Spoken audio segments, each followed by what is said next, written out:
Allez, bonjour à tous et bienvenue. On est parti pour une nouvelle vidéo sur la présentation du CTO. Donc j'effectue aujourd'hui donc deux achats à ce jour, hein. C'est une screenshot tout simplement de mon portfolio. Donc premier achat, on va être aujourd'hui donc une foncière en Belgique et on verra donc une prochaine, c'est une foncière justement cette fois-ci donc aux USA. Je l'ai caché parce que ce sera une prochaine vidéo. C'est une toute petite position, on verra ça au cours du temps. Là pareil, celle-ci pour l'instant c'est la plus importante. Bon, ça reste 200 balles, hein. De toute façon le portefeuille j'ai ouvert il y a à peine un mois, on va dire 2 mois maintenant. Et je remets également donc 200 euros s'il y a des opportunités de marché, évidemment que j'augmenterai justement les liquidités. Évidemment, comme toute vidéo, je ne suis pas aujourd'hui donc un conseiller financier. Les informations fournies sont à titre informatif uniquement et ne constituent pas de conseils financiers professionnels. Pour des conseils personnalisés, veuillez consulter aujourd'hui un conseiller financier qualifié. Alors, je vais vous présenter Warehouse Depot. Donc, pareil comme d'habitude, AllRate, très bon site. Je vous mets tous les liens dans la description. Si vous voulez également avoir une réduction, c'est dans la description, comme d'habitude. Donc, qu'est-ce que c'est? Donc, c'est coté évidemment en Belgique. On est toujours sur une rate aujourd'hui donc industrielle. Elle est cotée depuis 22 ans, donc ça commence à faire un petit moment. On est évidemment en euros. Alors, on n'est pas sur des FFO comme on a vu, puisqu'on est sur des foncières européennes. On verra ça par la suite, pas d'inquiétude. On a bien aujourd'hui un management interne et on verra par la suite, on est sur une note donc, de Moody's et BBB+. On verra ça au cours de la vidéo. Bon, dans l'ensemble, on est quand même aujourd'hui donc sur un très bon score. On est sur une market cap aujourd'hui, donc une capitalisation boursière d'environ donc 6 milliards. On est juste en dessous des 6 milliards, donc moi ça j'aime bien, c'est mid cap, c'est pas mal. On est aujourd'hui donc un price, on va dire sur FFO grossièrement, sur 17 fois, donc c'est peu cher, enfin peu cher par rapport à la moyenne, vous allez voir, donc sur les 5 dernières années c'est 20 fois, je considère que la moyenne c'est aujourd'hui à peu près 20. Voilà, 20. Les très bonnes foncières sont aux alentours, enfin les plus chères sont aux alentours de 24, 25, 27, on va voir, ça commence vraiment à être très cher. Et les moins chers, on va être sur du 8, 9, mais bon, comme je vous le mentionne à chaque fois, vaut mieux payer quelque chose au juste prix de qualité que quelque chose de pas cher qui est pas terrible. On en retourne sur 10 ans quasiment plus du 300%, on verra, on bat largement le SP500 sur 10 ans, sur du 25 ans. On est aujourd'hui sur un rendement qui est pas mal du tout, quasiment 5%, ce qui est non négligeable. Donc on a d'une part un rendement qui est important et on a également aujourd'hui une rentabilité qui est importante. C'est-à-dire l'appréciation aujourd'hui du cours de bourse. On a un payout ratio donc de 80 qui est plutôt assez élevé. On a une croissance dividende qui était à peu près de 8 à 9%, ce qui est quand même pareil, assez important. Et a priori, il ne va pas augmenter. Bon, je vais vous dire quand même aujourd'hui un dividende à 5% avec une croissance qui est relativement importante, à part là sur ces dernières années. Voilà pourquoi je me suis positionné, parce que je pense que ça risque de repartir. Bon, ben c'est top. Alors au niveau de cette fois-ci donc des finances, donc on avait vu avant tout ça, c'était la partie donc FFO. On en reviendra, mais ça vaut à peu près la même chose. Donc je vais garder les termes techniques FFO, parce qu'on va être principalement traité aujourd'hui des rates américaines. Mais c'est la même chose, on verra au cours du temps la définition en question. Mais grossièrement aujourd'hui, donc on a une augmentation des revenus. Donc ça c'est un point qui est important. Mais le plus important, ça va être surtout la partie justement FFO par share, c'est-à-dire par le nombre d'actions en circulation. Je vous montre sur Google Focus, donc là on est bien sur Warehouse Depot, on est sur une augmentation aujourd'hui donc des parts comme toutes les foncières, et ce qui est important surtout de regarder, c'est vraiment aujourd'hui donc la croissance des revenus. Bon là il y a eu un pic, évidemment il faut regarder le pourquoi du comment. On verra également donc le debt to asset, c'est-à-dire aujourd'hui donc le total des actifs sur la dette. On est très bien, on est à 37%, on est largement en dessous des 50% comme je vous le mentionne. Le seul petit couac, c'est qu'au niveau des revenus, notamment par action, bon là ça stagne un peu, mais dans l'ensemble on a une croissance qui est proche de 10%, on va dire 9%, ce qui est pas mal du tout. Alors c'est pas une croissance exponentielle, mais ça fait quand même depuis 20 ans qu'elle est là, donc il y a toujours une croissance. Généralement il y a une forte croissance quand les rates, entre guillemets, débutent. Lorsqu'on va être sur des grosses rates, avec des capitalisations boursières relativement importantes, on va voir aujourd'hui des taux un peu moins importants. On a quand même une croissance, notamment au niveau de la surface, on en reviendra. Tout ce qui est lié aujourd'hui à l'occupation, on est à un taux super à 95%, donc ça c'est super. On a une petite diminution, mais je vous dis, le niveau alerte, entre guillemets, allez, c'est 5% de vacances, ça arrive, on peut pas être à 100%. Au niveau de la taille donc des locataires, entre guillemets, le maximum c'est 6.1, donc on n'est pas dépendant aujourd'hui donc d'un locataire. Donc dans l'ensemble, c'est plutôt bien.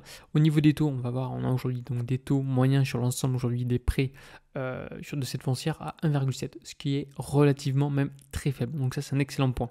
Autre point, on va aborder également, on peut se dire tiens, c'est aujourd'hui une foncière qui est cotée en Belgique, son patrimoine principalement en Belgique, en fait pas du tout. On va voir, on est principalement aujourd'hui donc New Zealand, c'est-à-dire aux Pays-Bas. On va être également en Roumanie. Bon là ils l'ont pas mis, mais c'est principalement donc Pays-Bas, Roumanie, Belgique et puis après un peu en France. Et après leur objectif c'est de s'étendre notamment en Allemagne et en France. Par contre en France on verra une autre foncière qui est pareil relativement qualitative, qui est intéressante, qui s'appelle Argan. On verra ça également par la suite. Donc on va commencer par étudier justement cette petite société. Donc premièrement, cette société donc WDP, c'est-à-dire Warehouse Depot, c'est une société immobilière qui est familiale. On va voir également, aujourd'hui il y a les dirigeants, enfin la personne en question, la famille Depot, aujourd'hui à 20% de cette entreprise. Donc on va dire, on appelle ça skin in the game, c'est-à-dire aujourd'hui les dirigeants ont une part aujourd'hui dans l'entreprise en question. C'est une race aujourd'hui qui est spécialisée sur la logistique, des entrepôts, également un peu de bureaux. On verra, il y a un peu de bureaux aujourd'hui, voilà, au office. Bon, il n'y a que 11% dans l'ensemble, on est vraiment sur aujourd'hui des entrepôts, de la logistique en particulier. Ce qui est important à regarder, c'est également aujourd'hui donc l'âge des actifs immobiliers. On est entre 0 et 5 ans, c'est-à-dire que ce sont des actifs récents, donc de qualité, donc un capex qui va être moins important qu'un patrimoine immobilier qui est vieillissant. Bon, là on a les différents types aujourd'hui de property type. Bon, on est principalement, comme je l'ai mentionné, sur de l'entrepôt. Ce qui est intéressant, c'est qu'on l'a déjà vu, ça je vous remettrai ma vidéo donc en haut à droite sur les différentes classes d'actifs d'entrepôt. On est sur de la classe A à 84%, c'est-à-dire que c'est le top du top, c'est les gros entrepôts, avec aujourd'hui de la hauteur sur plafond, avec également de l'importance, enfin bref, c'est le top, donc à 84%.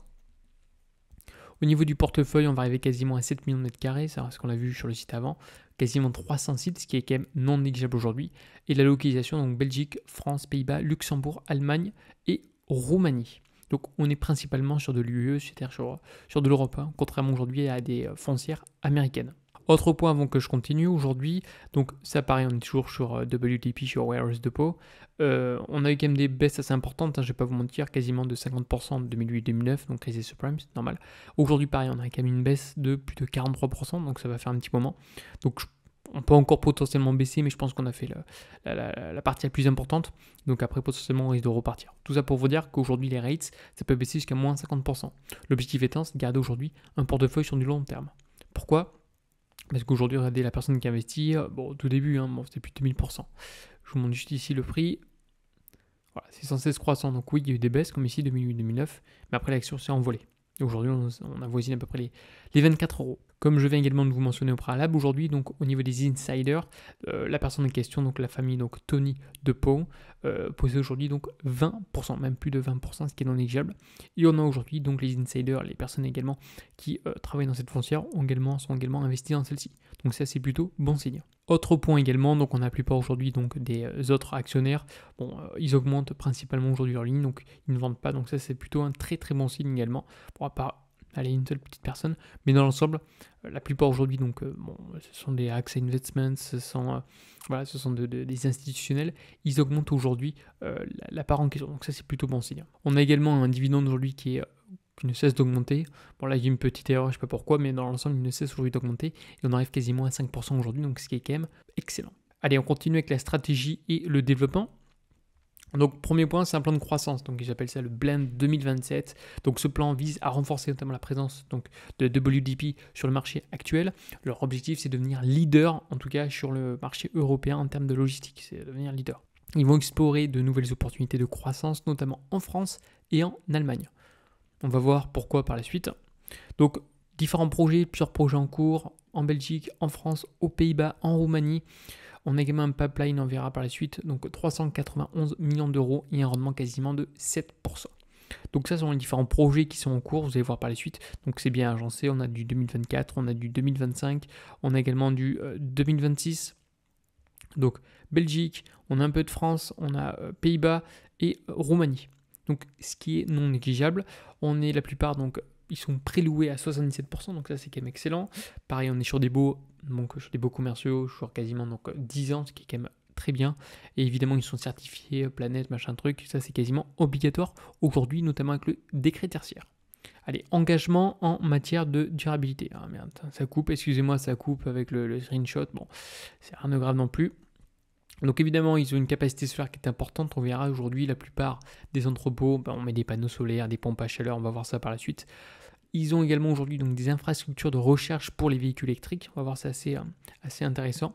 Des pompes à chaleur, évidemment, ça va avec. Donc il y a tout un process. Donc ça, c'est sur le dernier résultat donc trimestriel. Je vous invite fortement à le regarder. Il est quand même assez intéressant et facile à comprendre.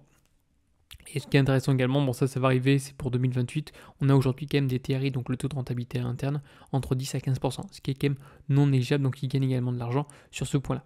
Et donc la target, donc IRR, c'est-à-dire le Internal Rate Return, on nous entend de 8%, donc ce qui est quand même très bon. Donc au niveau du portefeuille, ça c'est quand même le point qui est même crucial à aborder avant d'investir dans toute foncière, regardez son portefeuille.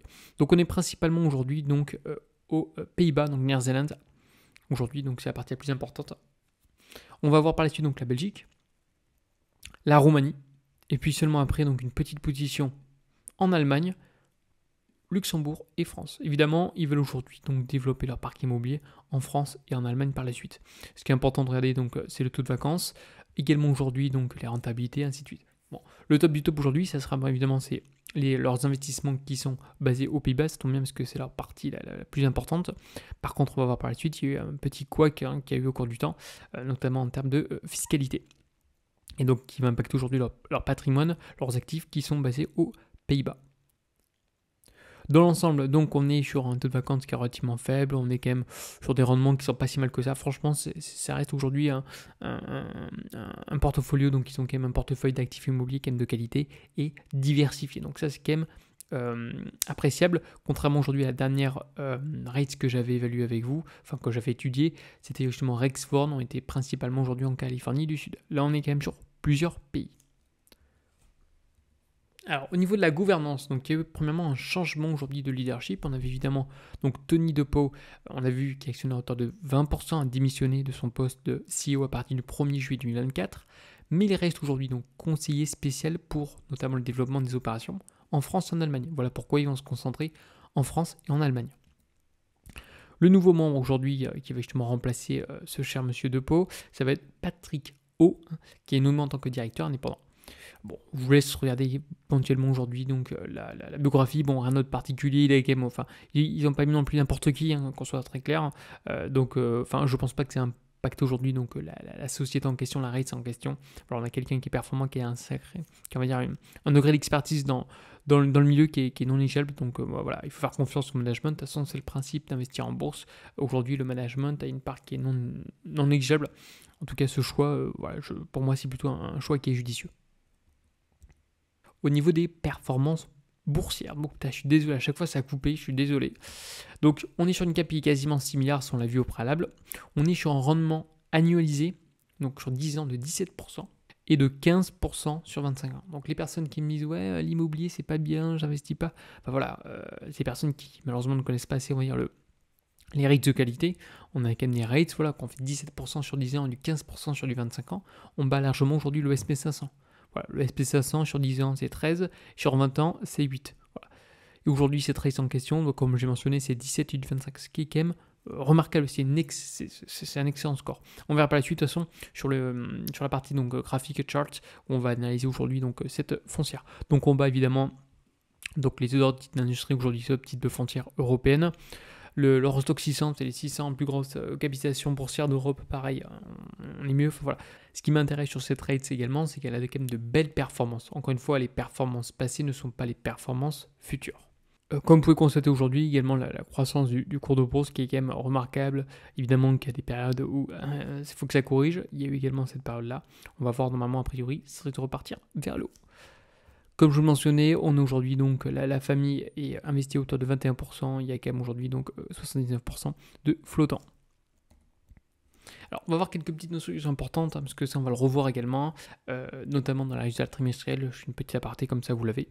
C'est tout ce qui est donc le LTV, c'est le loan to value. Qu'est-ce que c'est que le loan to value? C'est un ratio financier aujourd'hui qui va correspondre premièrement au montant, donc l'encours de la dette d'un financement immobilier, donc juste ici, là c'est un exemple, hein, divisé justement par la valeur de l'immeuble financé. Donc c'est la valeur immobilière. Donc évidemment, elle peut évoluer celle-ci. Donc ce ratio il est calculé donc périodiquement, notamment pour les banques, hein, on appelle ça de covenant, afin de vérifier justement la bonne couverture de la dette par la valeur aujourd'hui de l'actif. Plus le ratio est faible, plus la banque aujourd'hui dispose d'une marge de sécurité qui est importante par rapport à la valeur justement de marché d'immeuble. Donc un LTV qui est supérieur à 100, cela signifie que la dette n'est plus intégralement couverte par la valeur de l'immeuble. Donc l'objectif, c'est d'avoir un LTV plutôt faible. À ce jour, le LTV, donc le loan to value, il est de 36%, ce qui est plutôt très bon. Donc les points positifs de cette foncière en question. Donc on va voir notamment les EPR, on l'a vu juste avant, c'est European Public Real Estate Associations, Earnings, donc ça on a vu, donc earnings on l'a vu au préalable, donc aujourd'hui on a une augmentation, très bien, mais attention, les earnings par action par contre restent stables, on n'a pas d'augmentation. Bon, ils expliquent sous-jacent de 7%, excluant blablabla. Bon, dans l'ensemble, on a eu très peu d'augmentation sur ce notamment H1 2024. Ça reste plutôt stable. On n'a pas eu de baisse, fort heureusement, mais ça reste stable, on n'a pas tapé de la croissance. Donc c'est le seul petit inconvénient, mais bon, j'y crois fortement à cette rate qui va quand même se développer par la suite, notamment avec leur pipeline notamment d'investissement qui est solide. De nouveaux investissements à hauteur de 500 millions d'euros, ce qui est assez important au premier semestre 2024, excusez-moi. Et avec un pipeline d'investissement à 863 millions d'euros, avec un rendement de 7%. Juste ici. Et voilà, l'occupation, 98%, on l'a vu au préalable. Bon, on a quand même aujourd'hui des résultats qui sont plutôt bons. Maintenant, on va avoir un autre ratio. Après, j'arrête de vous embêter, c'est un peu technique, mais ça fait partie du jeu si on veut vraiment aujourd'hui analyser correctement les rates. Ça va être le ICR, donc le Interest Coverage Ratio. C'est quoi? Ce ratio, en fait, Donc, ce ratio va comprendre premièrement donc, les revenus locatifs nets de charges non récupérables sur une période considérée. Et on va le diviser aujourd'hui par le montant des intérêts de la dette sur la même période. En fait, ce que vous devez tout simplement retenir, ce qui est plus simple, aujourd'hui, il nous faut un ICR, donc un Interest Coverage Ratio, élevé. Ça indique tout simplement que l'entreprise a une bonne capacité à couvrir ses frais d'intérêt, réduisant ainsi le risque de défaut. Donc là, c'est un document que j'ai trouvé sur le Nareit, sur le site Nareit spécialiste sur les rates. Bon, avant 2009, on avait quand même des ICR, plutôt des ICR, qui étaient plutôt faibles, qui étaient aux alentours de 1, 2, 3 maximum. À ce jour en question, bon, c'est décalé, on est entre 4 et 5. Bon, les meilleurs, elles sont entre 7, 8, 9. Voilà, plus on va vers la droite, mieux c'est. Il faut avoir un ICR le plus élevé possible. Aujourd'hui, sur cette rate en question, on a un coverage, Interest Coverage Ratio, 7.4, ce qui est plutôt très bon. Au niveau de la solidité notamment financière, donc Moody's, etc., bon, on a une note, donc c'est du Baa1, donc ce qui est plutôt bon, on est juste ici. Dans l'ensemble, on se situe ici sur les foncières, peut-être les très bonnes, juste au-dessus, avec du A. Voilà, on est quand même, on n'est pas sur du Ba1, il faut commencer à faire attention. Et encore une fois, leur minimum aujourd'hui requis, c'est du 1,5, donc ils sont bien au-dessus au niveau du ICR. Au niveau des autres points positifs, c'est la diversification géographique du secteur, donc plusieurs pays européens, donc ça c'est plutôt bon, donc notamment la Belgique. Ils veulent se développer, on a dit, France et Allemagne par la suite.